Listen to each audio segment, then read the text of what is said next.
título que ela nos passou, Quando a Diversidade Indaga a História da Educação, foi resultado de muitas conversas nossas, porque nós duas partilhamos o comitê assessor do CNPq e muitas questões da diversidade aparecem e, nesses quase 2 anos, eu venho aprendendo muito com a Nilma a respeito disso. E passei para ela algumas reflexões que eu já venho tendo e já partilhando em algumas bancas a respeito disso, né?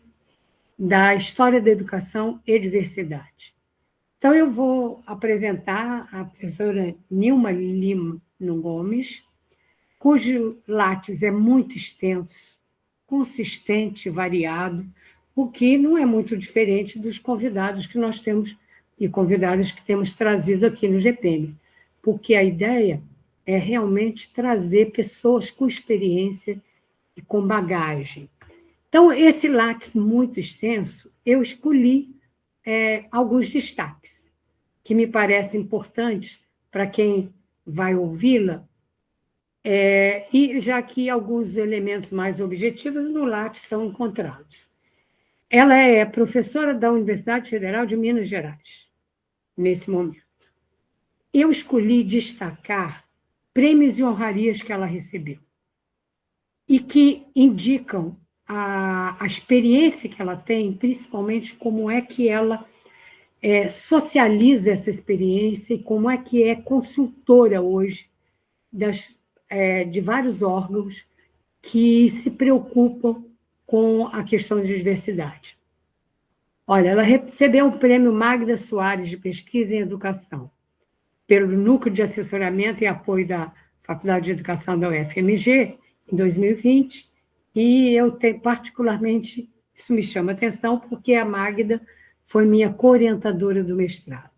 Recebeu o prêmio Carolina Bori como Ciência Mulher, pela SBPC, em 2022.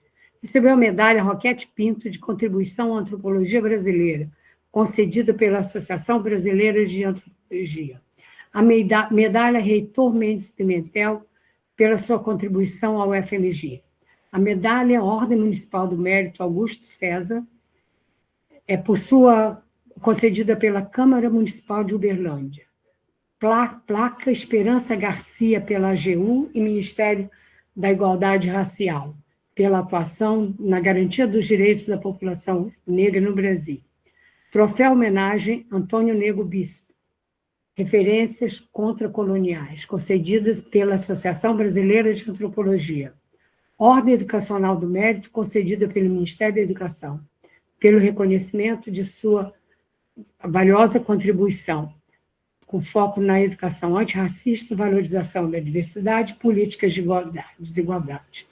E, recente, bem novinho, ela acabou de receber o prêmio Anísio Teixeira, dado pela CAPES, em 2026.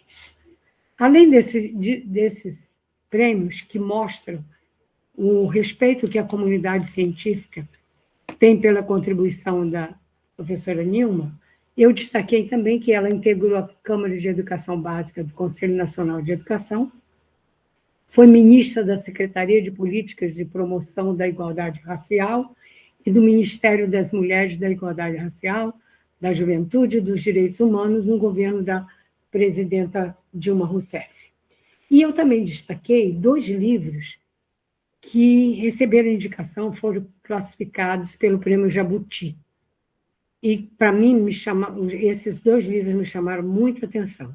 Infâncias Negras, Vivências e Lutas por uma Vida Justa, da editora Vozes, publicado com Marlene de Araújo. Africanidades Brasileiras, o legado de Petronila Beatriz, organizado em parceria com André Lázari.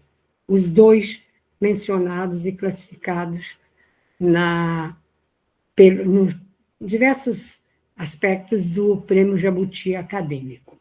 E esse da Petronila, do legado de Petronila, também me toca pessoalmente, porque tive uma convivência longa com a Petronila, quando coordenadora do programa de pós-graduação, da UFMS e também membro da comissão de avaliação da CAPES.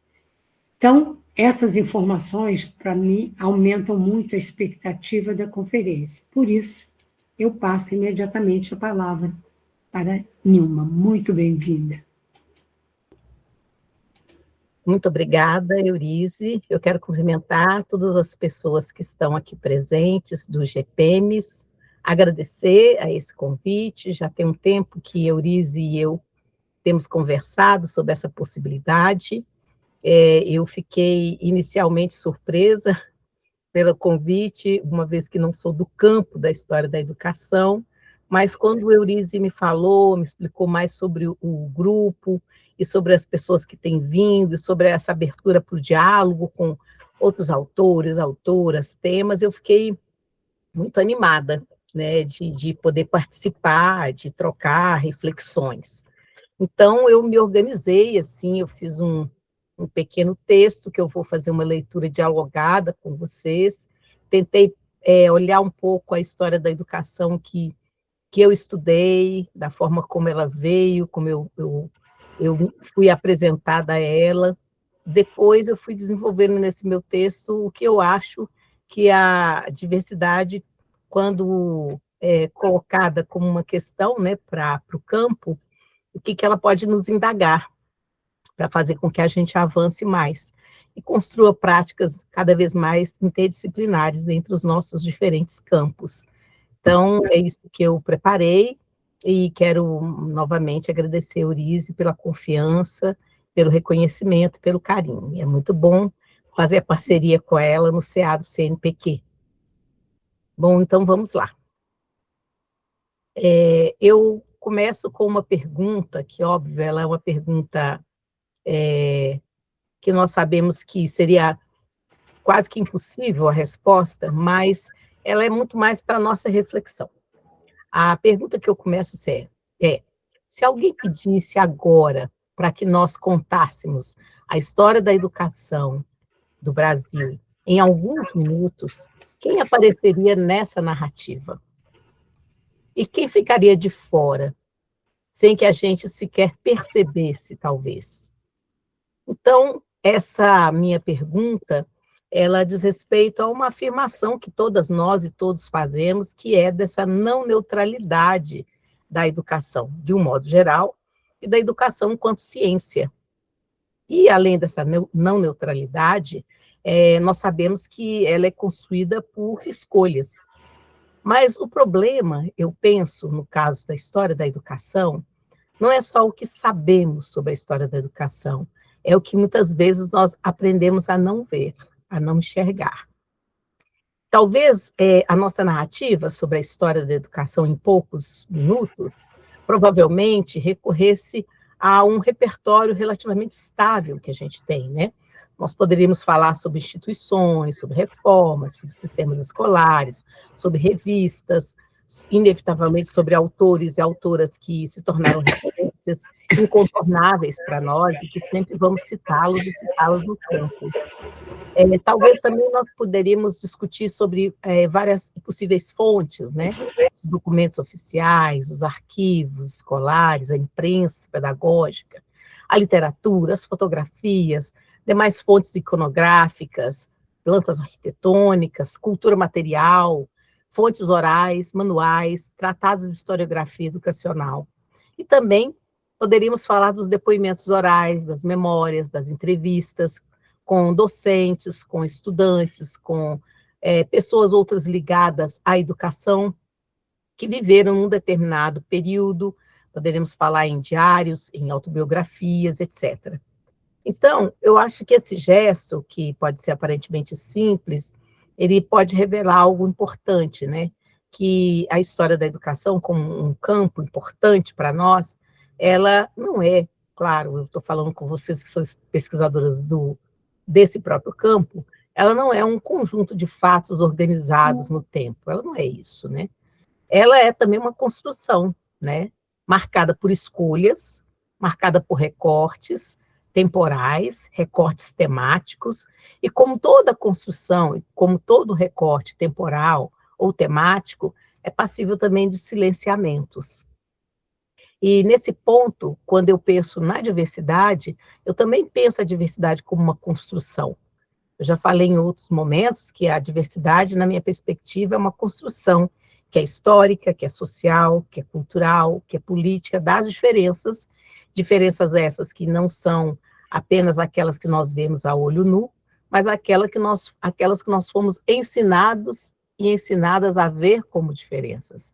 E outras vezes, diferenças que se tornam assim como uma demanda política, uma demanda pública, uma demanda identitária, de grupos que sequer eram vistos. E quando lutam pela sua visibilidade, lutam por uma visibilidade que se difere dos grupos do status quo. E tenho sempre falado também que a diversidade, quando ela entra, seja em algum campo de estudo, seja nas políticas públicas, seja no jurídico, seja na mídia, ela sempre vai entrar por uma pressão que é de fora para dentro. Ela sempre vai entrar por uma pressão de organização social, mais especificamente por movimentos sociais ou por repercussão e reverberação de denúncias, de lutas por direitos que os movimentos sociais os mais diversos, principalmente aqueles que têm como foco a bandeira das diferentes identidades, têm conseguido trazer mudanças e fazer mudanças no nosso país e na produção do conhecimento e nas ciências, nas mais diversas áreas, em especial nas humanidades, nas ciências sociais. Bom, então, é nesse ponto que eu gostaria de situar a questão que orienta essa minha fala. O que acontece quando a diversidade entra como uma pergunta que pode desestabilizar a própria forma como nós produzimos a história da educação e não mais como um tema a ser incluído, né? Então, eu penso que, ao longo da história da educação, né, da sua consolidação como campo, a história da educação ela foi se estruturando, né, em grande medida, a partir de uma forte articulação com a história das instituições, com a história das ideias pedagógicas, o que não é um problema em si. Pelo contrário, eu acho que foi o que permitiu a construção de uma consistência e cada vez mais legitimidade do campo. No entanto, eu penso que esse processo, ele também implicou a formação de uma narrativa, que seria uma narrativa, que eu estou pensando aqui, talvez relativamente estável, uma narrativa que era muito mais centrada em determinados espaços, sujeitos, tradições intelectuais. E aí eu vou me lembrar de quando aluna da pedagogia e estudante de história da educação, embora no tempo isso já está muito distante, mas a gente sabe que existem marcos referenciais dos campos que nós atuamos, né? Então, eu me lembro, por exemplo, quando nós pensamos na centralidade de autores como John Dewey, como Jean-Jacques Rousseau, né, que não se trata, por exemplo, de hoje, de falarmos, olha, a diversidade indaga a história da educação, de negar as contribuições desses e outros autores que nós podemos considerar clássicos ou cânones, etc. O ponto é outro. Eu entendo que trata-se de perguntar como esses autores, e geralmente são autores, homens, se tornaram centrais e quais condições históricas permitiram que as suas ideias fossem consagradas como referência, enquanto outras experiências e outros saberes acabam permanecendo à margem ou sequer foram reconhecidos enquanto tais. Pode-se então perguntar, mas não encontramos esses outros saberes nos registros históricos recorrentes? E a resposta pode ser outra pergunta. Será que naquele momento nós os buscávamos? Ou reconhecíamos a sua existência? Lembrando de que os saberes, eles não estão descolados dos sujeitos. Então, quando nós falamos em outros saberes, falamos também em outros sujeitos que produziram esses saberes. Outros sujeitos no sentido de aqueles que muitas vezes a sociedade não os enxergava enquanto produtores de conhecimento, produtores de saber, inclusive produtores de experiências credíveis e legítimas. Então, nesse sentido, o que nós chamamos como esse cânone pedagógico, isso não é só na história da educação, pode ser compreendido como um espelho do que foi se construindo o nosso campo. Mas não só isso, é resultado de disputas por legitimidades, disputas teóricas, disputas epistemológicas, travadas dentro dos nossos diversos campos, né? E aí vamos nos lembrar da contribuição do Bourdieu, quando ele vai nos falar dos processos de consagração intelectual, que eles estão extremamente vinculados às relações de poder, à distribuição desigual de capital cultural, né? Do mesmo ponto, Michel de Certeau, quando ele nos chama a atenção para o fato de que a escrita da história é uma prática, né? É uma prática situada, que vai sendo atravessada por escolhas, por estratégias e posições. Então, eu acho que essa leitura mais crítica de uma determinada forma de pensar a história e a história da educação, aos poucos foi ganhando espaço também dentro do campo, né? E se levamos essa perspectiva, né, bem a sério, né, então a diversidade ela deixa de ser apenas um conjunto de temas. Essa perspectiva que eu digo é da diversidade indagando a história da educação. Essa diversidade ela deixa de ser apenas um conjunto de temas, gênero, raça, etnia, por exemplo, e passa a operar como uma inflexão epistemológica.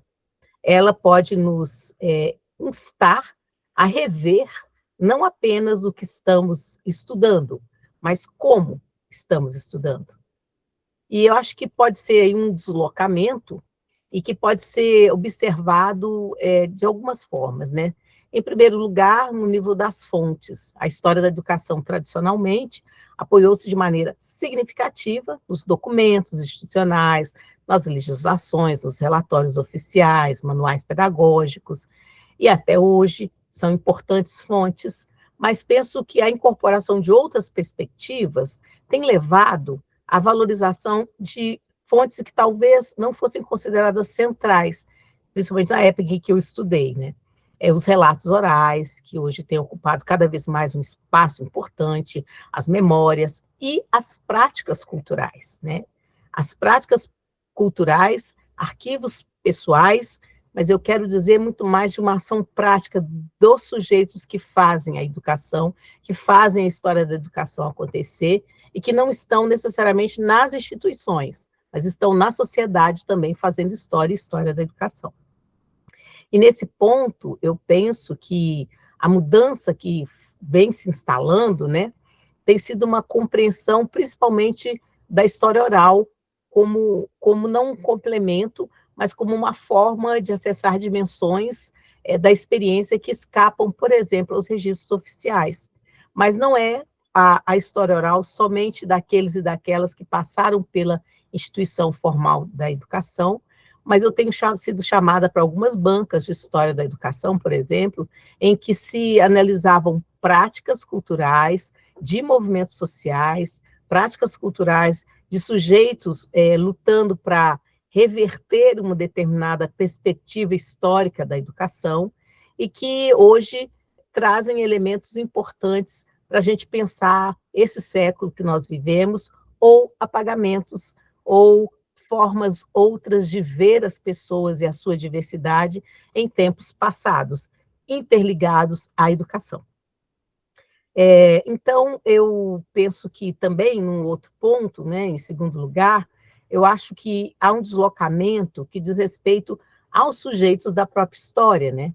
Que se antes predominava uma narrativa mais centrada em reformadores, legisladores educacionais, intelectuais, essa também foi a história da educação que eu estudei na década de 80, hoje se torna cada vez mais difícil ignorar a agência de sujeitos que nós vamos chamar assim de historicamente marginalizados, né?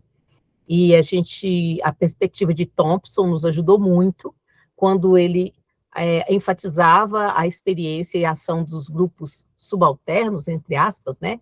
E isso contribuiu muito para que a gente pudesse ampliar esse olhar. Ao mesmo tempo, eu acho que a provocação de Spivak, ela permanece muito atual, né? Em que medida esses sujeitos podem e conseguem, de fato, falar na história? E em que medida os chamados subalternos e subalternas continuam sendo falados por ela, pela própria história? Quem tem legitimidade de fala daquilo que se vive? por fim, eu acho que tem um outro deslocamento, que eu vou chamar assim, talvez mais profundo, que ele está no nível das perguntas que orientam as nossas pesquisas, né? A ideia de uma evolução linear da educação, marcada por progressos sucessivos, que já foi um eixo para a gente pensar essa história da educação, que se fazia no passado, por exemplo, quando eu estudei, aos poucos, o próprio campo foi vendo que era insuficiente. E, ao pouco, o próprio campo, as pesquisadoras, os pesquisadores, as literaturas que foram entrando, foram mostrando, abrindo novos caminhos, novos olhares reflexivos, né? E eu penso que as próprias pesquisadoras e pesquisadores da história da educação vêm indagando o campo, né? Não é só a diversidade. E, em seu lugar, eu penso que tem ganhado força as questões mais ligadas ao conflito, as questões mais ligadas às exclusões e as formas de resistência, vem ganhando mais espaço, mais corpo, mais discussão.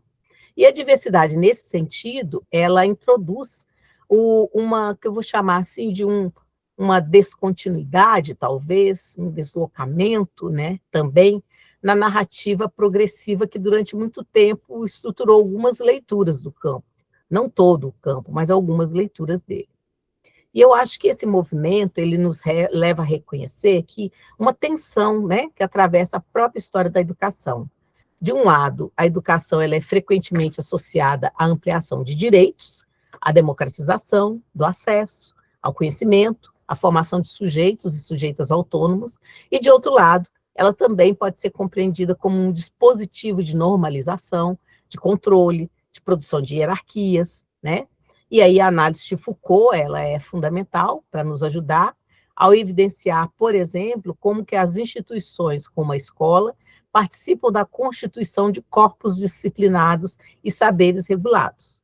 Mas também é importante quando o próprio autor Foucault nos fala das dissidências, e ele vai entender, né, ele entendia que onde há poder, há resistência. E por isso ele via os corpos dissidentes e as práticas de estigmatização não como um fim absoluto, pelo contrário, ele entendia que as identidades dissidentes, elas utilizam os seus próprios corpos e vivências como plataformas para questionar as verdades impostas e criar novas formas de viver, novas formas de sentir, novas formas de existir. E aí, a pergunta é, quando a diversidade indaga a história da educação, como ficam os corpos dissidentes na própria história da educação? Quando nós ainda articulamos a essa perspectiva a noção da colonialidade do poder, formulada por Aníbal Quijano e os decoloniais, torna-se possível, então, compreender como a expansão dos sistemas educativos, ela esteve em muitos contextos, não só no Brasil, vinculada à imposição de determinadas formas de conhecimento em detrimento de outras. E as formas de conhecimento são formatadas, digamos assim, para determinados corpos e para determinados sujeitos. Mas quem são aqueles e aquelas que não se adaptam a essas formas ou formas de conhecimento? E quem são aqueles que são considerados, por exemplo, não adaptáveis, que acabam não merecendo, muitas vezes, o nosso olhar prescrutador, o nosso olhar indagador, as nossas próprias escolhas de investigação. Então, diante desse quadro, eu penso que a incorporação, ou a presença, melhor dizendo, da diversidade na história da educação, e aí eu vou pensar em raça, em etnia, em gênero, em diversidade sexual, em deficiência, em campo, não pode ser pensada como um simples alargamento do objeto. Não se trata de acrescentar novos capítulos a uma narrativa que já está dada. Talvez o que está em jogo é algo mais exigente, mais desafiador, a necessidade de revisar as próprias categorias que estruturam o campo. E esse é um trabalho para quem aceita o desafio da diversidade indagando o próprio campo. Então, no contexto brasileiro, essa discussão ela vai ganhando alguns contornos específicos. Eu acho que há mudanças quando pesquisadoras e pesquisadores enfatizam a historicidade das ideias pedagógicas, problematizam o ensino de história e da história na cultura escolar, e esses olhares epistemológicos que já existem, eles nos oferecem caminhos muito importantes para a gente pensar essas questões que eu coloco aqui de uma maneira situada, né? Ao mesmo tempo, experiências como a educação em comunidades quilombolas, as escolas indígenas, as práticas educativas e culturais em contextos periféricos, vêm desafiando diretamente os limites do que tradicionalmente foi pensado como educação.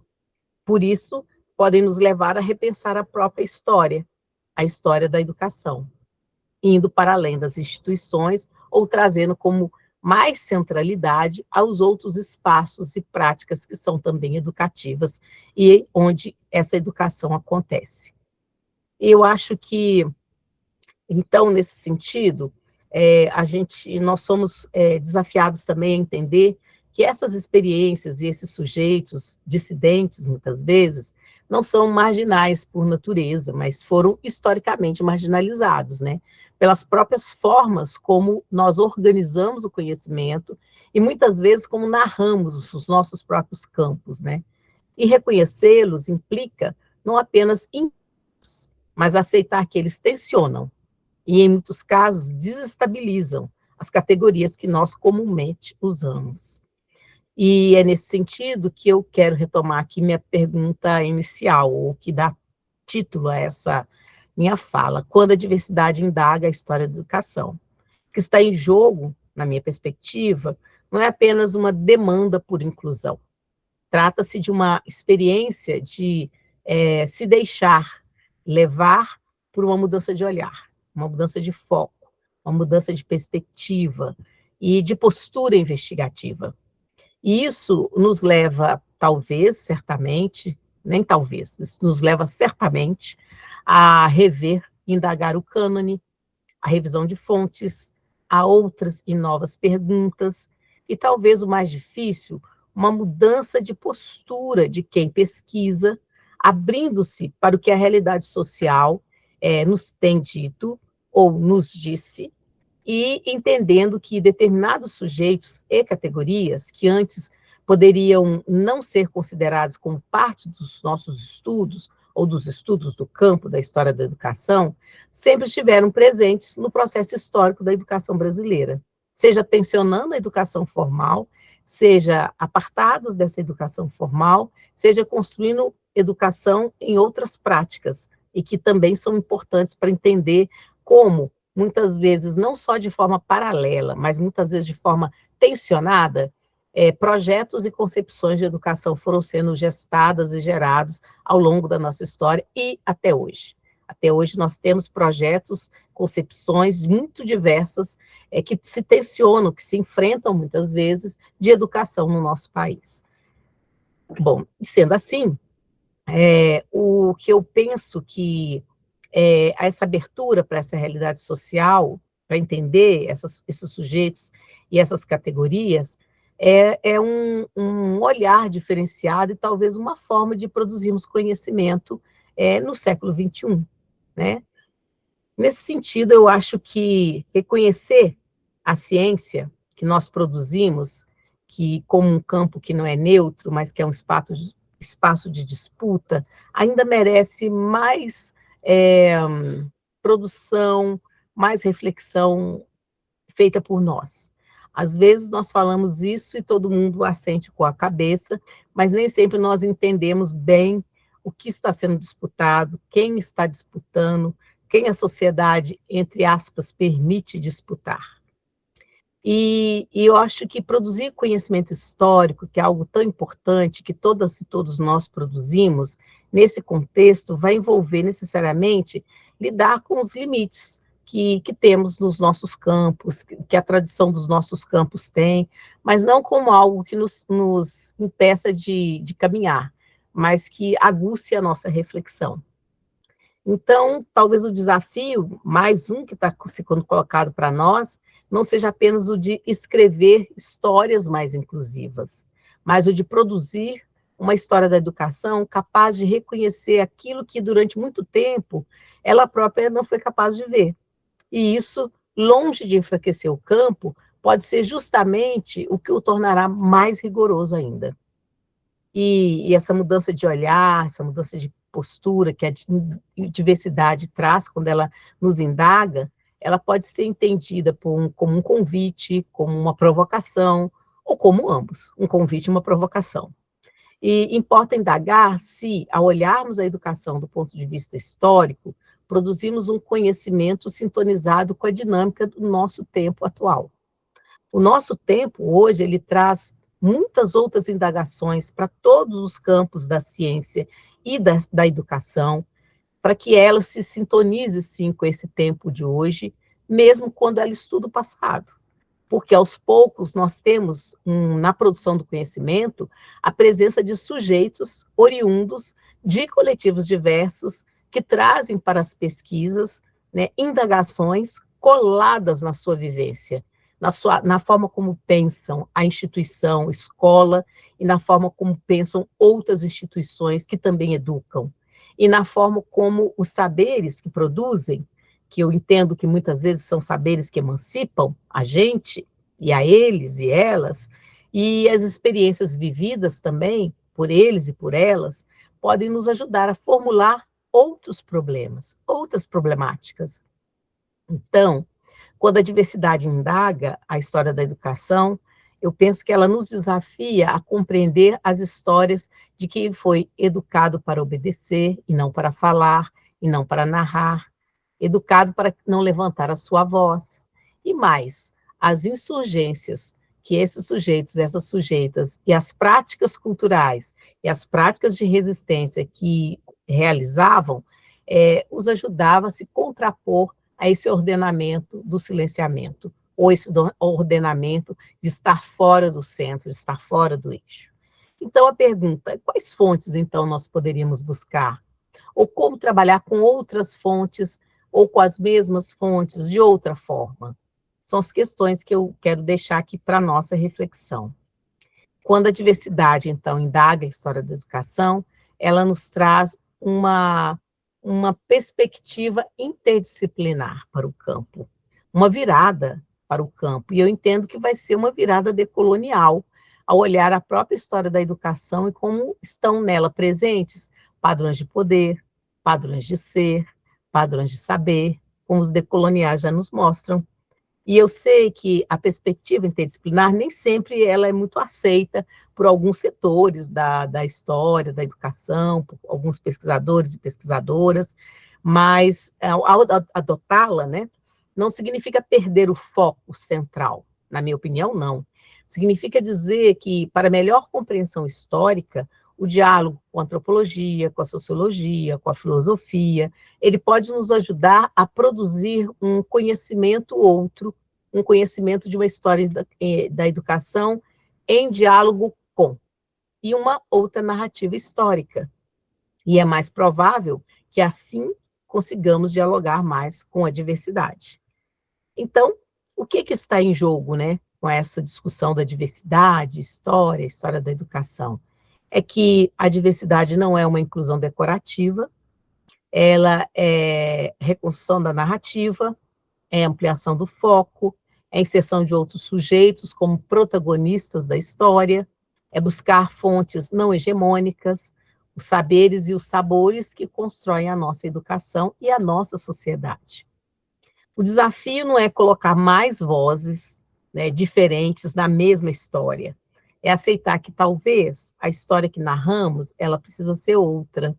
E não somente a história dos vencidos, né, como a gente já critica hoje, mas a história de outros protagonismos que indagam o mundo, indagam a nossa sociedade, indagam a educação.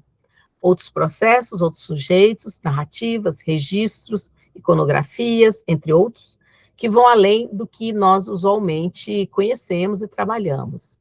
É olhar para as insurgências não hegemônicas que acompanham todo e qualquer processo histórico em nosso país. E para isso, talvez nós tenhamos que mudar nossas perguntas, né? A diversidade, enquanto pergunta, ela pode desestabilizar histórias que nós contamos. E diante dessas indagações, talvez outro desafio, dentre os muitos que eu falei aqui, colocado hoje para a ciência, para a educação e para os mais diversos campos da educação, incluindo a história da educação, seja aprofundar um movimento que o próprio campo já vem construindo nas últimas décadas, o de ampliar seus sujeitos, suas fontes, seus problemas, suas formas de interpretação. E é isso que eu tenho visto com as colegas, os colegas do campo, quando dialogo. E não podemos esquecer que a chegada de negras, de negros, de indígenas, de quilombolas, de pessoas com deficiência à pós-graduação, e também ao próprio campo do ensino superior, da educação superior, como docentes, não representa apenas uma ampliação estatística do acesso, mas é a possibilidade de novas perguntas sobre a própria educação brasileira, sobre a ciência brasileira, suas experiências históricas, seus processos de exclusão e de resistência. As suas trajetórias e pesquisas convocam o campo a refletir continuamente sobre suas práticas de acolhimento, orientação e produção do conhecimento. Então, nesse horizonte, eu quero me lembrar das reflexões de Lélia Gonzalez, de Beatriz Nascimento e de Ailton Krenak, que não são historiadores da educação, mas que me ajudam nessa pergunta sobre a diversidade, dessa indagação, e eu acho que pode nos ajudar a compreender melhor sobre o lugar da diversidade na produção de um conhecimento histórico. Enquanto a Lélia Gonzalez ela vai evidenciar como raça, cultura, colonialidade, nós falaríamos hoje, embora ela não tivesse trabalhado necessariamente com esse conceito, atravessam as instituições, os modos de pensar na América Latina, e ela contrapõe isso com o conceito da Méfrica Ladina, quando ela recupera as experiências indígenas, africanas, afro-latino-americanas, como experiências que também conformam esse continente e conformam as experiências e os saberes que circulam nesse continente. Beatriz Nascimento, ela nos convida a perceber os sujeitos negros, em especial, como produtores de memória, coisa que não éramos pensado antes, como produtores que vivem e demarcam territórios, e com continuidade histórica, inclusive, não histórias que são recortadas ou estagnadas, né? E o Ailton Krenak, por sua vez, ele nos provoca a questionar as formas únicas e universalizantes de compreender a experiência humana e também de compreender o conhecimento. E ele vai nos lembrando da necessidade de reconhecer outras maneiras de existir, outras maneiras de narrar e aprender. E as suas contribuições, elas nos permitem pensar que a diversidade, todos esses três autores que eu quero citar, nos ajuda a pensar que a diversidade não interpela a história da educação a partir de fora somente, mas desde dentro, das próprias disputas por narrativa, por reconhecimento, por pertencimento, que vão constituindo o campo, principalmente quando esses outros sujeitos diversos começam aos poucos também a chegar para dentro do campo, ou começam dentro da própria produção do conhecimento, indagando não só a história da educação, mas a antropologia, a sociologia, a filosofia, a política educacional, né, a didática, o currículo e tantos outros, né? Então, talvez a questão central seja justamente esta, e aí eu vou finalizando. Nós estamos dispostas e dispostos a reconhecer que esses sujeitos não apenas ingressam na pós-graduação, mas também ampliam os horizontes teóricos, os horizontes políticos e os horizontes historiográficos, a partir dos quais nós pensamos a educação brasileira. Então, eu acho que aí nós temos uma série de questões e de desafios colocados quando nós pensamos a diversidade, indagando a história da educação brasileira, fazendo com que essa história seja mais pujante em uma produção do conhecimento cada vez mais sintonizada, para nos ajudar a responder perguntas muito sérias que nós ainda temos que fazer no nosso campo da pesquisa educacional. Queria compartilhar. Muito obrigada pela resposta cheia de perguntas as conversas que nós tivemos nesses 2 anos. Eu vou fazer alguns comentários e tentando, talvez, provocar algumas questões, algumas perguntas, né, da audiência. Mas, primeiro, eu devo dizer, Adriana, muito bom ter você aqui. A colega nossa, Adriana, que parceira de pesquisa e que tem essa temática muito centralizada na sua produção. Eu devo dizer que, ao contrário de outras pessoas que eu convidei, eu não me preparei nem preparei uma fala comentando a fala da Nilma. Por quê? Quando eu falo nesses 2 anos, é porque vivemos no comitê assessor algumas necessidade de algumas decisões que têm consequência e que precisavam ter algumas referências. Então, isso que ela acabou transformando, né, como a diversidade, olha a história da educação, é o resumo do que a gente tinha conversado nesse tempo e que me incomodava. Quem esteve em algumas bancas recentes comigo deve ter percebido que essa era uma questão, uma reflexão que eu sempre levantava. Inclusive, quando trabalhávamos com professores, um grupo grande de professores, e o trabalho estava feito até que alguém perguntava assim: havia algum negro? Quantas mulheres, quantos homens? E isso não tinha sido objeto de reflexão do trabalho apresentado. Então, eu fiz algumas anotações, e é bem provocar, quer dizer, vou relembrar exatamente para provocar essa nossa reflexão. Primeiro, é que, da fala da Nilma, podemos extrair essa ideia de tensão e desestabilização que nós estamos vivendo, provocadas por atitudes, provocadas, como ela disse, de fora para dentro, para questões que, se não fôssemos provocados, talvez não teríamos desenvolvido. E me veio a ideia de que nós aprendemos a respeitar a diversidade.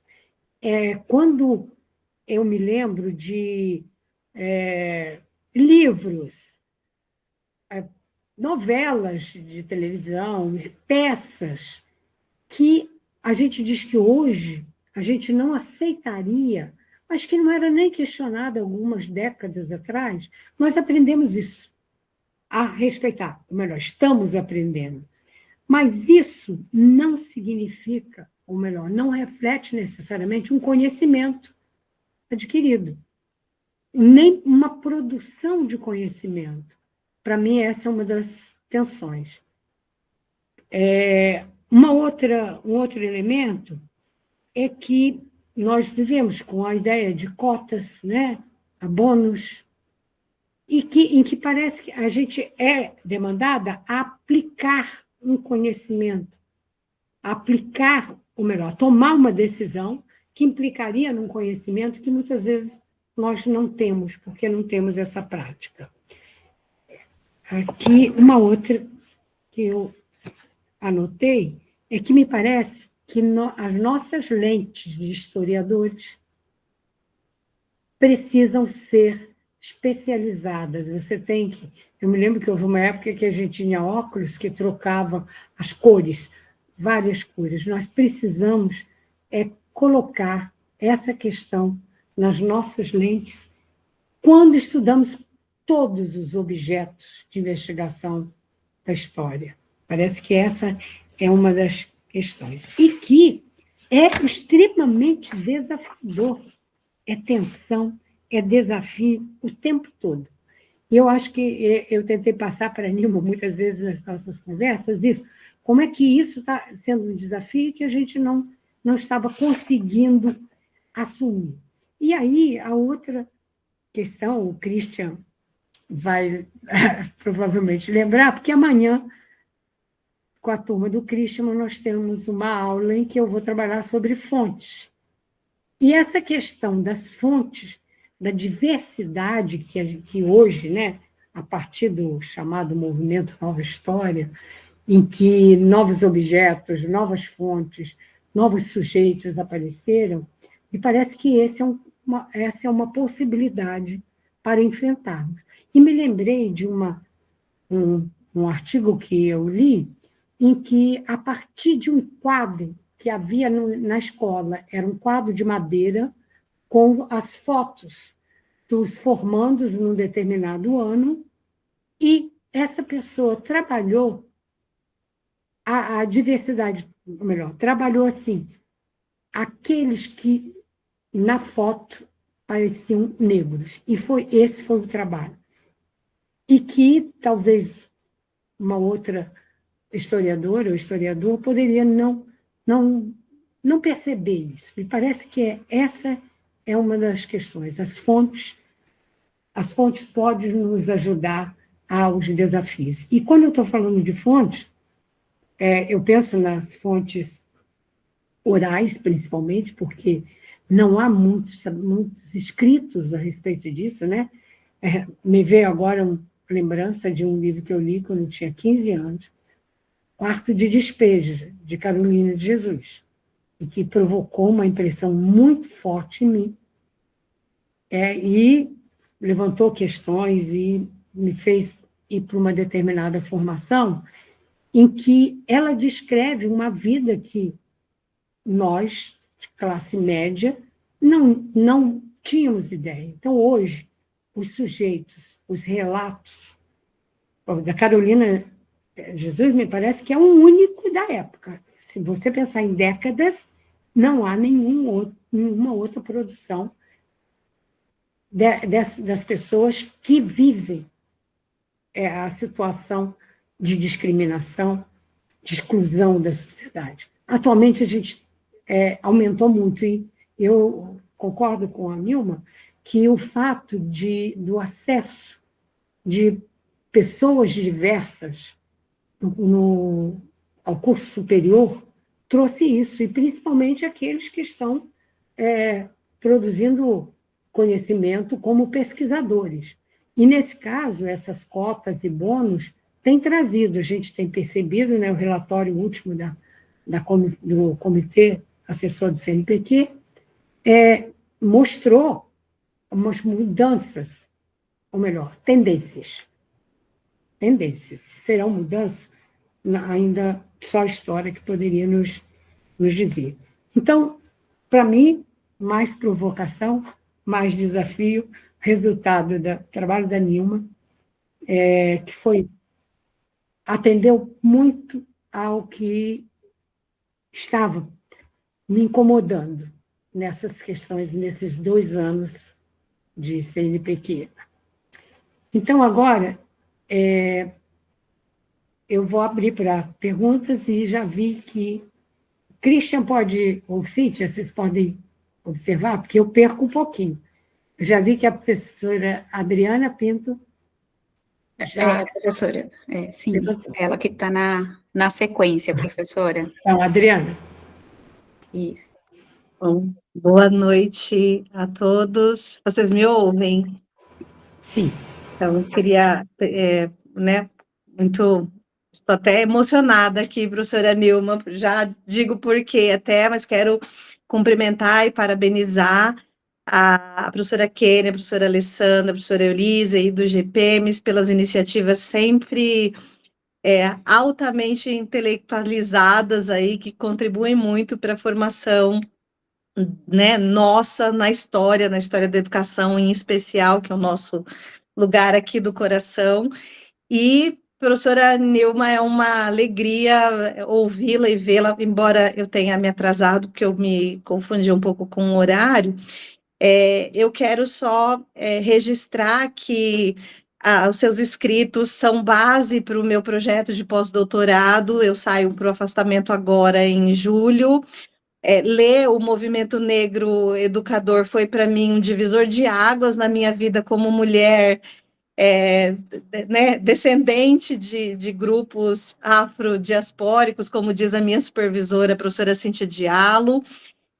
O seu trabalho, o trabalho do professor Petrônio Domingues, o trabalho do professor Marcos Vinícius Fonseca, me fizeram recuar na minha pesquisa. Eu trabalho com imprensa periódica em Mato Grosso, no 19, final do 19 e 20, e eu vou fazer esse movimento de inflexão que a professora desenhou na sua fala, de buscar essas pessoas negras na imprensa no Mato Grosso, no século XIX, porque a gente tem poucos estudos que dizem sobre elas neste suporte documental.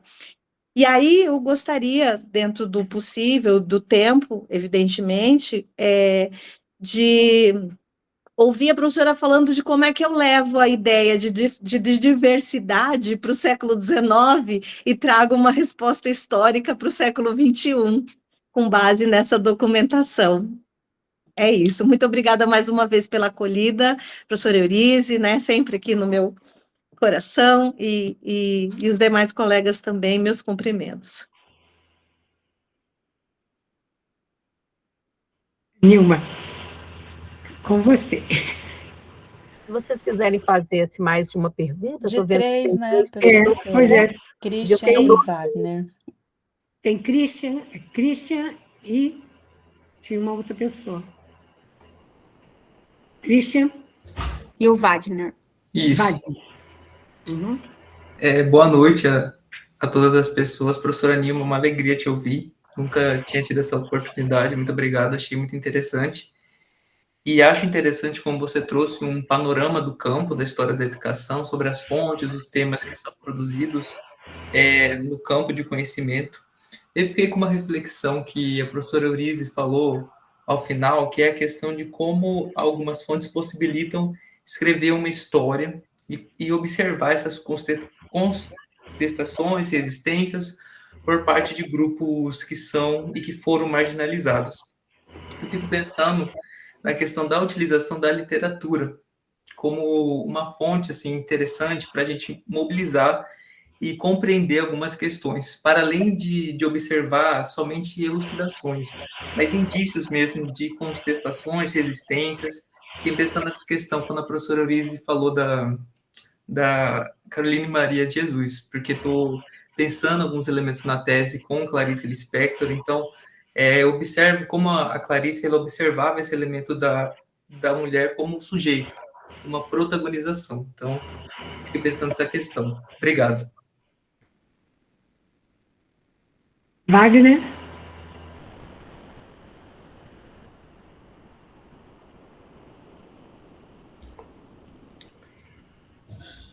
Boa noite a todos e todas. E muito obrigado, professora, pela maneira você fazer a apresentação. Estou muito contente e aprendi muitas coisas sobre a diversidade.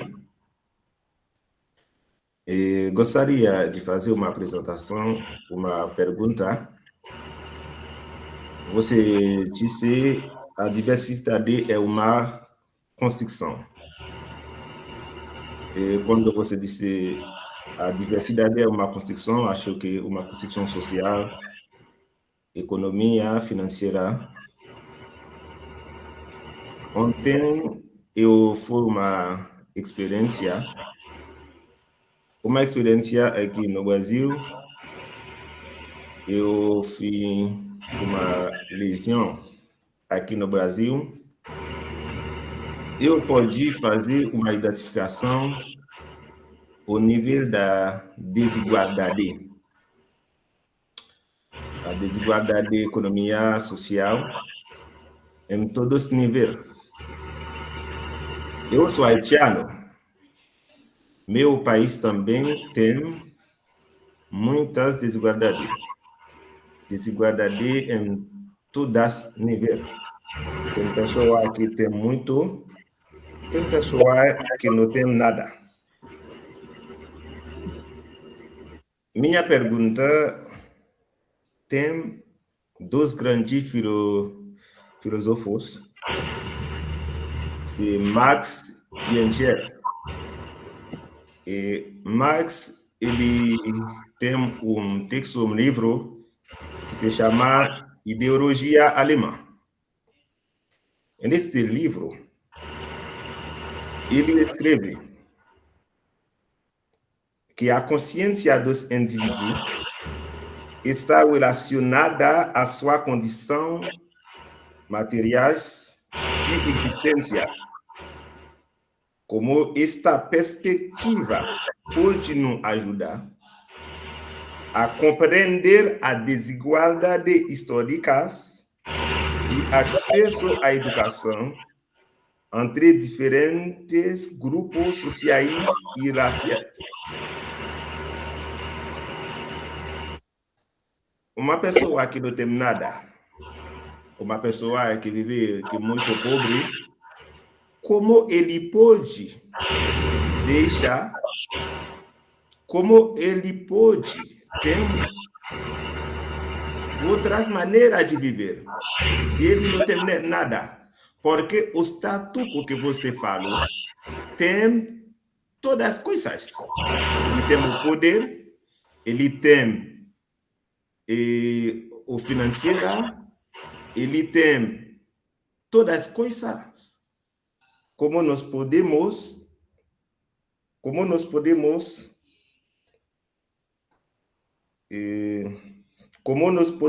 nessa perspectiva, nos ajuda a compreender as desigualdades históricas de acesso à educação entre diferentes grupos sociais e raciais. Obrigado.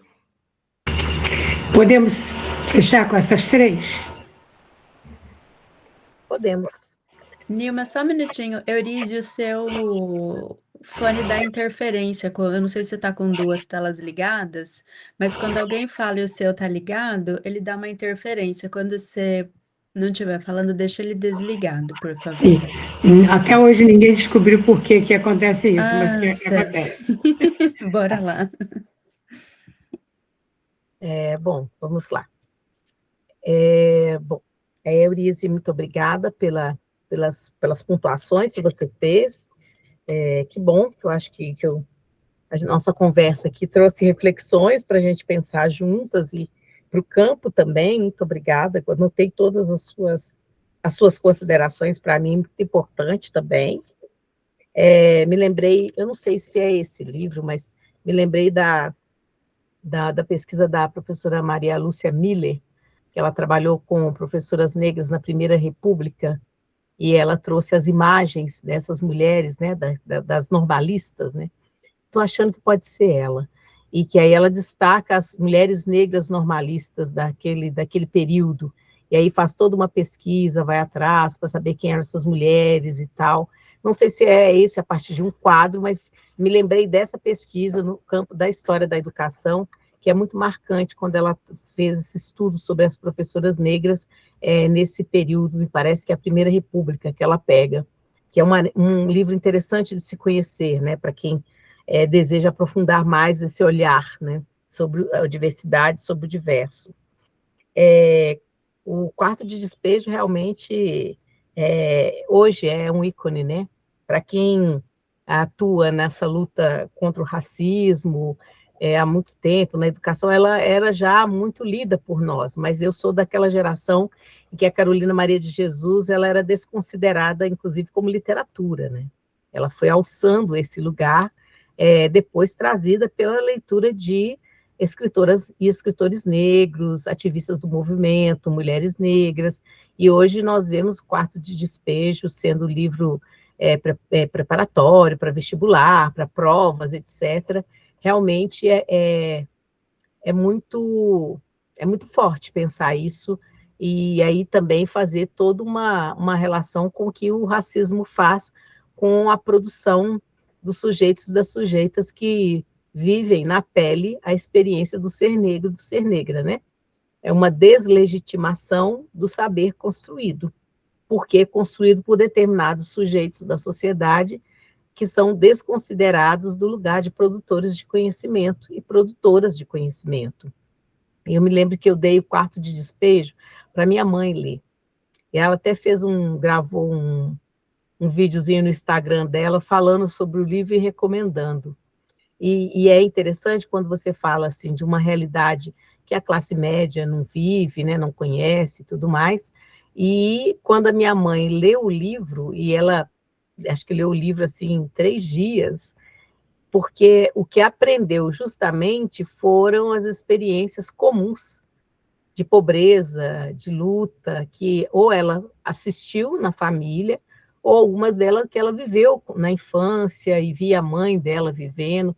Você vê como que é tão diferente desse lugar, né, de onde nós nos localizamos no mundo, para trabalhando com a questão do Christian, né, assim, para ver até onde a literatura nos toca e esse diálogo dela com o mundo que nós existimos, né.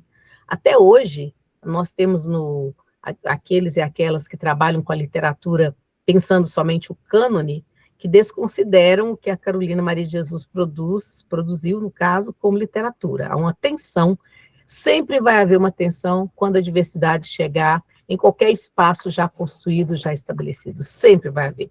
Por isso que, assim, é sempre trazer desafios e tensões, porque sempre vai existir um grupo, né, que valoriza, que se abre, que aprende, que se transforma com essa chegada dos diversos, seja os sujeitos diversos, os conhecimentos diversos que eles e elas produzem, e sempre vai haver também uma tensão de proteção de espaço, né? Uma disputa por espaços, porque há grupos também que vão entender que a chegada de novas perspectivas, novos olhares, novos sujeitos, novos problemas ou outros problemas, significa perder o espaço já conquistado. E mais do que perder o espaço conquistado, perder a possibilidade de monopolizar uma narrativa sobre as coisas, monopolizar uma narrativa sobre a história, monopolizar uma narrativa sobre a sociedade, porque enquanto determinados grupos fazem esse monopólio, e geralmente são os grupos hegemônicos da sociedade que fazem isso, ou que tentam impor isso, toda vez que eles fazem isso, é uma tentativa de distanciar as pessoas, outras, do direito de saber, do direito de ser, do direito de conhecer, de produzir conhecimento, do direito de se conscientizar, né? Então, é sempre uma tensão. E essa tensão, que é dentro dos campos específicos, ela é a expressão da tensão que existe na sociedade, entre os diferentes grupos de poder, que disputam também projetos de sociedade, projetos de educação, inclusive projetos de história da educação, de leitura historiográfica sobre a educação que nós temos, sobre a educação que nós tivemos, sobre as lacunas, né, formativas que muitas vezes as gerações antes da minha, por exemplo, que estudaram na ditadura militar, tiveram lacunas formativas intencionalmente produzidas e ideologicamente produzidas. E isso, obviamente, formava pessoas, né? Tanto pessoas que se adequavam, digamos assim, quanto pessoas que criticavam frontalmente essas narrativas, e daí toda uma tensão que a gente sabe nesse período, por exemplo, da ditadura e até a abertura política, né? Fiquei pensando sobre isso. E a Adriana, que bom, Adriana, saber disso, um prazer também vê-la, né, aqui virtualmente, a gente ainda vai se encontrar pessoalmente, fico muito feliz com seu reconhecimento. Eu fiquei pensando na sua pergunta, se você conhece um artigo do professor Luiz Alberto, escrito com a professora Petronília Beatriz Gonçalves e Silva. Eu até procurei aqui esse artigo, ele está na Revista Brasileira de Educação, nossa Revista Brasileira de Educação, número 15, Rio de Janeiro, dezembro de 2000. E depois você pode procurar na própria Revista Brasileira de Educação um outro artigo do professor Luiz Alberto, a ele sozinho, também sobre o movimento negro e educação. Porque esse, particularmente, que eu estou te falando, o professor Luiz Alberto e a professora Petronília, eles fazem um olhar, né, sobre a história da educação dos negros, é um pouco diferente da perspectiva do Marcos Vinícius, mas concordando com o Marcos Vinícius, onde eles vão trazer também para você fontes as quais eles buscaram, eles leram, e aí trazendo uma reflexão crítica do século XX, mas o que eles estavam fazendo era mostrar uma determinada história da educação dos negros que era produzida por pessoas negras naquele contexto. Então, é óbvio, você está naquele contexto do século XIX, fazendo a leitura daquele documento, mas eu acho que o século XXI, ou século XX, ele entraria ali para te ajudar a problematizar o porquê daquelas fontes, o porquê daquela história, para problematizar, por exemplo, e trazer para você autoras e autores que produziram, estou dando um exemplo, numa perspectiva de epistemologias negras, em contextos de época muito próximos, digamos assim, e que havia uma outra efervescência acontecendo na sociedade, do ponto de vista desses sujeitos, desses grupos, que a gente não vê ser retratada pela história da educação oficial ou pela historiografia oficial. Então, por isso que eu falava essa questão interdisciplinar, porque muitas vezes, se é a diversidade indagando a história da educação, nem sempre você vai encontrar nas produções da história da educação as reflexões que vão te ajudar nessa indagação. Você vai ter que trabalhar com outras áreas, outros temas, fazendo um pouco de um trânsito interdisciplinar para te falar assim, olha, a história está me mostrando isso aqui, a história da educação, essa fonte está me mostrando isso aqui, mas nesse contexto aqui também estava acontecendo, por exemplo, na sociedade, a imprensa negra paulista, vou dar um exemplo, e essa imprensa negra paulista, de repente você vai encontrar que havia algum tipo de diálogo ou de inspiração com uma imprensa matogrossense, estou dando um exemplo, mas durante um bom tempo, as pessoas não sabiam, por exemplo, da imprensa negra brasileira, nem a paulista, nem outras. Eu me lembro de uma estudante de História da Educação, que hoje até, a Dlene, hoje ela é até coordenadora do GT, da 21 da Amped. Eu me lembro dela trabalhando com a imprensa negra em Pernambuco, me parece, que ela trabalhou. Então, outro dia eu também saí fazendo uma palestra e alguém me falava, não vou me lembrar agora qual que era o estado que eu estava, de que, de posse dos estudos sobre a imprensa negra, que é a mais conhecida, né, que inclusive tem a documentação, ela está toda na internet, né, essa imprensa negra paulista, essa pessoa teve o interesse de buscar saber se na cidade dela havia, e ela encontrou alguns jornais, entendeu? Então, eu acho que é isso, assim, quando você vê a existência, você fala assim, poxa, mas eu nunca pensei que pudesse ter. Aí você vai e faz outras perguntas, e busca em outros lugares, e pode encontrar na história lá colocada essas questões. Me lembro também de uma dissertação que eu fui da banca da USP, da professora Maurilane Bicas, e ela orientou uma jovem que trabalhou com a escola da Frente Negra brasileira. E me parece, se não é o primeiro, é o único que eu conheço de trabalho em que ela foi, porque a gente sempre cita a Frente Negra e fala da escola.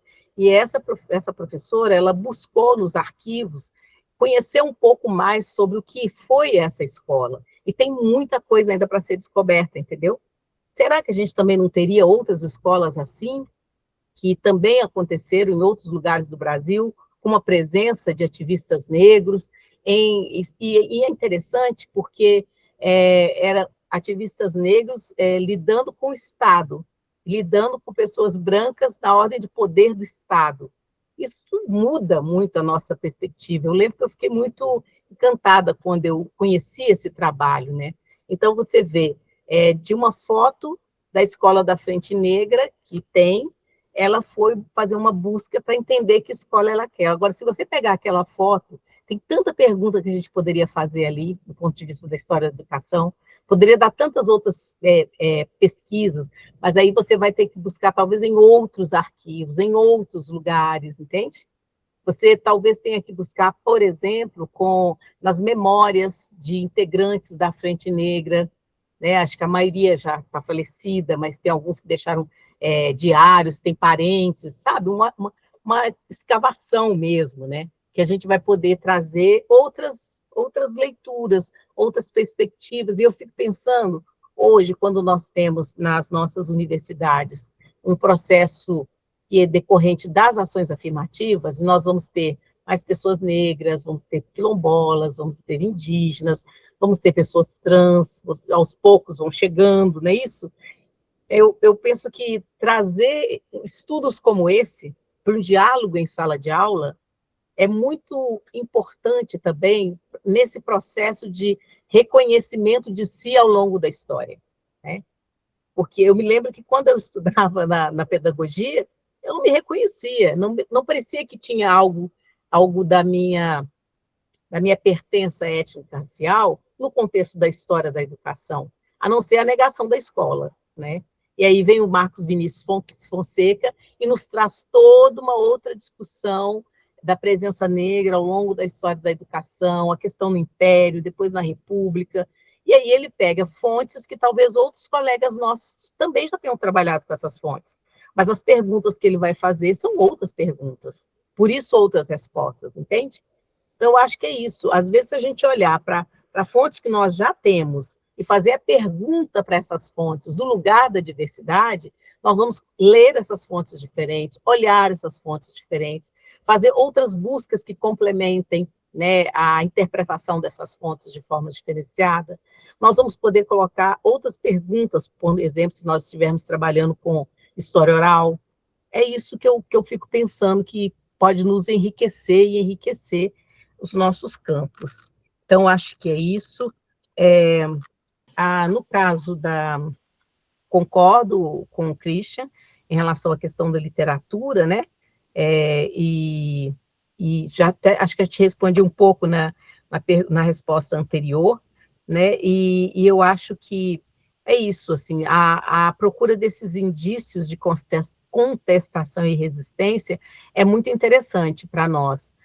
Ao lermos a literatura, com essa pergunta do ponto de vista do olhar sobre a questão indígena, do olhar sobre a questão quilombola, do olhar sobre a questão negra mais ampla, né, do olhar dos corpos dissidentes, né, para onde iam esses corpos, o que eram feitos desses corpos, que marcas esses corpos dissidentes deixaram na nossa história, ou que marcas foram, ou que eles foram impedidos de marcar. Eu acho que tem aí talvez uma fonte tão interessante para a gente pesquisar e abrir, né, mais o nosso campo. Eu acho que a literatura nos ajuda muito, sim, viu, Christian? E com relação ao Wagner, bom, eu entendo o seguinte, diversidade e desigualdade sempre caminharam juntos, sempre. Então, aqui na minha fala, eu nem enfatizei tanto a questão das desigualdades, enquanto um conceito para ser trabalhado, mas eu falei sobre elas quando eu falava sobre esses sujeitos e essas sujeitas cuja história muitas vezes não é contada, ou cuja produção da historiográfica da educação não os abarca, né? Sabendo que eles e elas existiam, seja do ponto de vista da educação institucional, da instituição escola, eles existiam como ausência, muitas vezes, ou eles existiam com uma presença que forçava, mas que eu acho que o mais interessante é a gente não desconsiderar a existência deles e delas. Eles e elas existiam. Onde estavam, onde não estavam, por que não estavam, de que forma estavam, a gente vai ter que entender e ler o contexto de época para compreendê-lo. E muitas vezes você vai precisar de uma literatura que pode não ser necessariamente da história da educação, mas que vai nos ajudar a entender aquele contexto de época, seja ele cultural, seja ele social, sabe? Seja ele da política. Então, não vai dar apenas para as fontes que nós pesquisamos falar tudo. Às vezes nós vamos precisar de contextualizá-las mais, daí essa coisa da dimensão interdisciplinar, sem perder o foco, porque a gente sabe qual é o foco é a história da educação, né? Então, diversidade e desigualdade sempre caminharam juntos. Eu sei de Marx e Engels, e essa é a história, né? A discussão da consciência dos indivíduos, que ela está ligada radicalmente às condições materiais da sua existência, mas eu entendo que as condições materiais de existência, elas, quando atravessadas pela discussão da diversidade, nós temos situações limites e drásticas, como, por exemplo, a própria situação do Haiti. Então, não dá para desconsiderar que a questão racial não está presente também em toda a história do Haiti. Não dá para desconsiderar, por exemplo, o lugar das mulheres na história do Haiti. Não dá para desconsiderar, por exemplo, quem acessa ou não acessa a educação no seu país ou no meu país. E, no caso das pessoas que nada têm, isso diz respeito, na minha perspectiva, que eu não consigo olhar só para uma categoria para interpretar a realidade nem a dureza da vida. Isso diz respeito, sim, às condições materiais de existência, a um capitalismo exacerbado que nós vivemos e sempre vivemos ao longo dessa história nossa, que está cada vez mais exacerbado. São relações de poder, tem a relação geopolítica envolvida, e também tem as questões de ordem racial que está ali colocado, do racismo que está ali colocado. Eu entendo que o racismo, para as pessoas que já estão em condições subhumanas de existência, ele acirra ainda mais a subhumanidade. E se somos mulheres e mulheres negras, acirra ainda mais essa interseccionalidade perversa, acirra ainda mais o lugar que nós ocupamos na sociedade, ou que não ocupamos, ou que não nos deixam ocupar com dignidade na sociedade. Então, eu diria que há que se considerar essa relação diversidade na perspectiva que eu estou trabalhando. Eu sempre falo que eu estou trabalhando com a diversidade de uma perspectiva emancipatória. Eu não trabalho com a diversidade de uma perspectiva conservadora, nem tampouco com a diversidade na perspectiva dos organismos internacionais, como uma grande leque em que você coloca índio, mais negro, mais pessoa com deficiência, mais campo, mais LGBTQIA+, igual à diversidade, de forma alguma. Por isso, essa ideia da construção, porque muitas vezes, como Brandão falava, Carlos Rodrigues Brandão falava, as pessoas tornam os outros inimigos pela sua diferença para dominá-los. Então, a gente tem que entender também que nem tudo que nós falamos de diferença dentro do campo da diversidade significa que é algo muito positivo, muito emancipatório. São tensões. Por isso, acho que eu nem cheguei a falar isso lá agora na minha fala, eu também vou falar que a diversidade, enquanto essa construção, ela se dá no contexto das relações de poder. E no caso do Brasil, tem sido os movimentos sociais que eu tenho, ultimamente eu estou elaborando uma reflexão que eu tenho chamado a atenção de que os movimentos sociais, eles produzem o que eu estou chamando de gramática da denúncia na nossa sociedade. E essa gramática da denúncia é que tem conseguido fazer com que muitos sujeitos em condições super indignas de vida consigam, aos poucos, em governos que assumem o Estado com uma perspectiva mais democrática, fazer parte das políticas educacionais, das políticas públicas. Porque também aqueles e aquelas que estão, que não têm nada, que não têm quase direito nenhum, a gente tem que entender também que tem uma relação política aí com que tipo de Estado nós estamos lidando, né? E com que tipo de, eu diria assim, de pressão internacional também nós estamos lidando para que muitas vezes determinados países eles fiquem bloqueados de poderem participar na geopolítica do mundo, trocando conhecimento, exportando, importando, participando de todas as perspectivas e iniciativas que você pode ter hoje em diferentes países do mundo. A gente está num momento de um levantamento fascista na forma de governos poderosos lidarem com o mundo. E não me engano que dentro dessa onda neofascista que nós estamos vivendo, a questão da diversidade está lá colocada, vista como inferioridade. Porque sempre quando nós temos o fascismo aumentando no mundo, junto com o capitalismo, eles elegem o seu próprio grupo como o mais belo, o mais inteligente, o mais civilizado. E quando você vai olhar, esses grupos não são negros. Quando você vai olhar, esse grupo, ele tem um recorte étnico-racial histórico no nosso país. Não quer dizer que nos países de maioria negra não vai existir da mesma forma. Como a gente sabe, existe dentro do norte o sul, e existe dentro do sul o norte. As relações de poder, elas se dão também entre os iguais. E essas relações de poder, historicamente, foram sendo, digamos assim, contaminadas pela possibilidade de acumulação de riqueza, que é o que o capitalismo nos traz. Mas eu nunca separo o capitalismo de racismo. E nunca separo o capitalismo de patriarcado, porque eles operam conjuntamente e de forma perversa. É isso. Eduarda, Eduarda, está me ouvindo? Sim. Então pode Sim, eu tô ouvindo. pode colocar a sua questão. Primeiramente, boa noite. Eu queria agradecer essa oportunidade de estar ouvindo a professora hoje. Eu acho que eu não poderia deixar passar também. E vai de encontro com o que a senhora falou agora da história oral. E na minha pesquisa, eu vou buscar resgatar as trajetórias de mulheres negras na educação e as suas narrativas e as perspectivas pedagógicas acerca das relações étnico-raciais. E ouvindo a fala da senhora, me veio uma inquietação metodológica minha e política, de como eu posso operar a história oral para que essas narrativas elas não fiquem, né, restritas a relatos específicos, isolados das práticas e histórias dessas professoras. Então, como que eu posso articular essas vozes de forma, né, potente na minha escrita, na minha pesquisa, do modo que elas vão ultrapassar esse relato individual, né, e se consolidar como uma crítica contundente ao colonizador, a esse currículo que é eurocêntrico, né? Então, como isso pode me servir como ferramenta de desestruturação desse sistema?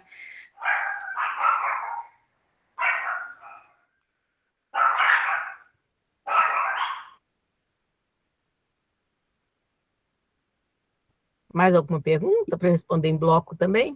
Posso, As Eurício? duas pessoas. Tem alguém antes de mim, né? Eu vi É, Bruna. pois é, mas não está aparecendo aqui. Alessandra. Tá bom. Não. Eu sou Kênia, depois da Quênia. É. Então, Me tá parece bom. que tinha a Bruna, me parece, antes. Mas sim. parece que não tá mais. Então, Kênia. Pessoal, nós temos 5 minutos, então vamos ver como a gente vai dar conta disso. Nilma, que presente o seu texto e as suas respostas. Que maravilha poder tê-la no GP Nos Convida nessa tarde, nessa noite do mês de maio. Eu queria agradecer muito. Eu fiz alguns apontamentos e queria comentar, mas como a gente só tem 5 minutos e eu queria te ouvir ainda, a Bruna tá aí. Tá, a Bruna disse que a professora Nilma já respondeu a questão dela, por isso ela não tá com a mão mais levantada. Então, eu vou ser muito, muito breve, mas você faz de modo enfático uma questão super importante quando propõe esse título, né? Quando a diversidade indaga a história da educação, dizendo que não é aumentar e alargar essa narrativa no sentido de criar mais pontos sobre diversidade, mas é fazer uma revisão sobre a narrativa já feita. Então, a gente está pensando questões sobre. Você falou da interdisciplinaridade, eu acho que é algo já muito próprio da história, mas outras fontes, outras perguntas, e eu queria pensar referências bibliográficas. Porque quando você chega, por exemplo, e menciona, falou do Bourdieu, do Certeau, do Foucault, e uma série de autores que a gente tem usado e propõe como possibilidade uma análise que o Quijano estabelece como, não ele, né, mas um dos autores que discutem essa perspectiva decolonial. E eu tenho escutado de alguns colegas que defendem o decolonial, inclusive de chegar na minha sala dizendo em alto e bom som. Ser decolonial, fazer uma análise na perspectiva decolonial significa ignorar tudo que vem da Europa, porque só a América Latina importa. Então, a sua fala, o seu texto já me diz que isso não funciona exatamente assim. Mas tem uma ala e uma perspectiva decolonial de análise que está dizendo não interessa mais, por exemplo, Thompson com experiência, eu acrescentaria Benjamin com escovar a história a contrapelo e pensados de baixo, enfim. Não tenho tempo, mas eu queria deixar essa questão e enfatizar minha alegria e meu agradecimento. Obrigada. Nilma, teremos que encerrar com a sua fala. A Alessandra quer falar também, gente. Eu posso falar rapidinho, Eurize? Com certeza, você tirou a mãozinha? Ai, então eu errei. Eu peço desculpas. Bom, então eu agradeço por esse espaço. Nilma, eu agradeço imensamente a excelente exposição feita aqui, bastante provocativa, muito interessante. Embora eu tenha muito pouco tempo, na verdade, eu queria realmente fazer uma pergunta, mas vou deixar. O que eu, na verdade, agora então gostaria de fazer é fazer um convite a você, em nome do nosso grupo, né, o GPMs, se você não gostaria de publicar este texto na nossa revista Educação em Fronteiras, do nosso programa, que é uma revista interdisciplinar. E aí, se você aceitar, né, nos honraria muito, né, com essa publicação desse texto, bastante significativo e provocativo. Nós gostaríamos, então, também, agradeço a você, e caso seja positivo, depois nós fazemos o contato a respeito, tá? Bem. E parabenizo mais uma vez pela excelente exposição. Nosso muito obrigada. Muito obrigada. Muito obrigada. Bom, eu não estava nem esperando ser convidada para apresentar o texto, mas eu vou melhorá-lo. Sim, aceito sim, vou melhorar o texto, trabalhar mais as citações e tudo. Agradeço e aceito sim, Alessandra, muito obrigada. Nós que agradecemos, nos honra muito. Eduarda, olha, eu vou falar muito rapidinho, a gente tem pouco tempo, né? Você fala, a sua última frase, para mim, ela é marcante, quando você fala sobre a desestruturação do sistema. Eu penso que a sua própria pesquisa, a escolha que você faz, as mulheres que você quer entrevistar, já traz o que você está chamando de uma desestruturação do sistema, porque certamente elas não são necessariamente as mulheres, talvez os sujeitos pensados para falar desse lugar que elas estão falando, que você está buscando pelas narrativas orais. Eu imagino, sim, pensando que dentro das próprias questões dessa narrativa dessas mulheres, vai ser interessante você fazer os links entre o que elas falam e o determinado contexto de época em que elas viviam, e fazer uma busca por autores e autoras negros e negras que possam estar discutindo esses contextos, o que estava acontecendo, a questão dos negros ali. Eu acho que isso seria um link interessante para você fazer. Mas eu acho que só o fato de hoje levantarmos histórias de mulheres negras, professoras, etc., isso já é uma desestruturação do sistema, porque a gente está trazendo essas mulheres para o lugar da existência, que antes se pensava de que elas não existiam. Então, acho que isso é um ponto. Isso, muito rapidamente. Com relação à Quênia, eu sei que tem pessoas que vão por essa linha. Eu penso que não, eu penso que é o seguinte, a decolonialidade, ela nos traz uma crítica, que é uma crítica contundente a um determinado apogeu de interpretação do mundo, da história, da sociologia, que era muito centrada, como a gente sabe, né, no continente europeu, e que pensava o mundo a partir da própria Europa. Então, o que eu acho que a decolonialidade traz, a teoria decolonial traz para a gente, é a possibilidade de ver pesquisadoras pensando o mundo a partir da própria América Latina. Então, acho que isso é um ponto muito importante.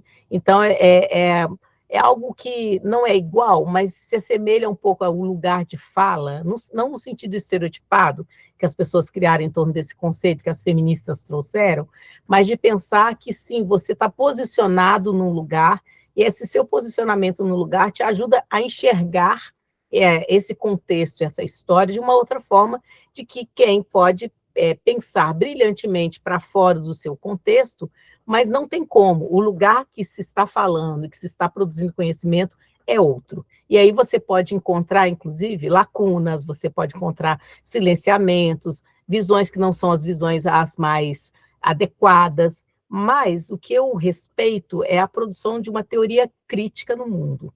Existe uma produção de uma teoria crítica no mundo. Eu posso entender que tem limites na teoria crítica que é feita no contexto europeu, para eu pensar, por exemplo, povos indígenas e povos africanos na América Latina. Então, existe aí. Existe também uma certa, como é que eu diria, um certo amargor por, durante tanto tempo, a gente ter sido obrigada a pensar o mundo, o Brasil, as categorias, todas com um olhar ocidental europeu. Então, existe isso também. E eu acho que quando as pessoas vão descobrindo que você tem outras categorias, a partir de olhares negros, olhares indígenas, olhares latino-americanos, como dizia a Lélia Gonzalez, da América Latina, isso traz para a gente um certo rompimento com uma ideia de que só poderia citar determinados autores e autoras. E isso acontecia, inclusive, nas orientações, quando se trazia outros autores fora desse cânone crítico, não se podia fazer uma reflexão em relação a isso. Então, eu acho que nem o tensionamento para um lado ou para o outro. Eu acho que a gente tem um desconhecimento dessa produção para além do Quijano, para além dos outros autores e autoras, Catherine Walsh, que tem outras. A produção latino-americana decolonial, a gente ainda não a conhece. E isso tem a ver, por exemplo, com a circulação menor desses materiais produzidos, com a tradução dos livros que chegam até nós, com a circulação nossa nesses espaços acadêmicos, muitas vezes com a circulação das produções que fazem periódicos. Tem uma coisa aí da ciência que a gente vê que ainda tem sim uma hegemonia. Então, acho que essa quebra de hegemonia ela é interessante. Mas a gente tem também, por exemplo, autores e autoras africanos que vão pensar a África em relação à Europa, numa perspectiva pós-colonial, que vão indagar o cânone de várias diferentes formas que a gente não tem acesso, que não faz a circulação pelos nossos estudantes, que não tem a tradução, sabe? Então, eu acho que é isso. A gente está num momento, eu penso, que a sociedade, a humanidade, ela está a exigir de nós que a gente supere muitas fronteiras na produção do conhecimento. Mas não acho que essa superação é pela desqualificação de uma obra ou pela desqualificação de outra, mas de você saber colocar as obras nos seus devidos lugares e saber fazer a crítica onde é que estão os limites dessa e os limites dessa, e aí sim você pode fazer uma escolha teórica, não é isso? A gente faz escolhas. Qual é a linha teórica, qual a vertente teórica com qual você vai trabalhar, mas é importantíssimo que conheçamos as outras para, inclusive, formularmos a crítica, para que a crítica seja uma crítica bem fundamentada e não seja algo que vire uma rejeição pela rejeição de um pensamento, entende? Eu vou muito mais por essa leitura, sabe, Kênia? Porque eu acho que é assim que a gente vai fazer o conhecimento caminhar, avançar, do que a gente polarizar em disputas epistemológicas que a gente inventa no próprio campo da produção crítica do conhecimento. Aí a gente não consegue sair do lugar, né? Então, eu vou pensando um pouco por aí. Tive que responder muito rápido, espero ter contemplado. Olha, com essas últimas palavras da Nilma, não poderia encerrar essa reunião de outra forma, porque, além, nessa resposta, você colocou questões da própria pesquisa e escrita da história. Então, tenho a agradecer a você, agradecer a todos que participaram. Essa tarde foi muito proveitosa e essa está sendo gravada, essa sessão. Então, depois a gente passa para você, Nilma, que pode até ajudar você na reelaboração do texto para publicar. Então, uma boa noite para todos, todas. Boa noite. Agradeço novamente. Obrigada. Obrigada, gente. Beijo para todo mundo. Gratidão. Obrigada, gente. Um beijo, Nilma. Foi excelente. Obrigada, um grande beijo. Tchau, vou fechar. Tchau. Vai, Eurize, obrigada, viu? Belo convite. Obrigada. Francisco. Excelente. Beijo, gente. Beijos.